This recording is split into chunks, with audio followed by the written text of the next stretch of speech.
Ils réclament que leur travail soit pris en compte pour la retraite afin de ne pas être radiés de l'Agence nationale pour l'emploi. 350 000 personnes sans emploi ont effectué dans les années 80 des missions de service public dans le cadre des TUC.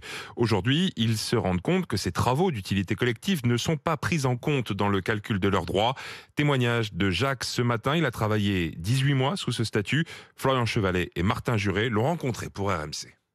En 1986, la NPE, l'ancêtre de Pôle emploi, propose à Jacques, alors âgé de 21 ans, un contrat d'éboueur dans une commune du sud de la France. Je n'avais pas de grande formation. Bon, mais j'ai dit ok, vas-y, banco. Et je faisais pas le café, j'étais pas un stagiaire comme on peut le croire. Hein. Non, en tant qu'éboueur, on attaquait à 4 heures du matin, soit on envoyait les poubelles, soit on balayait les rues. Hein. C'était pas de la rigolade. Hein. Un contrat qui a quand même duré 1 an et demi. Problème, l'année dernière, au moment de calculer ses droits pour la retraite, il a une mauvaise surprise. J'ai vu que ces 18 mois-là n'existaient pas. C'est pas comptabilisé pour la retraite. J'ai les boules. Et Jacques n'est pas le seul à se retrouver dans cette situation. Sur les réseaux sociaux, les témoignages se multiplient.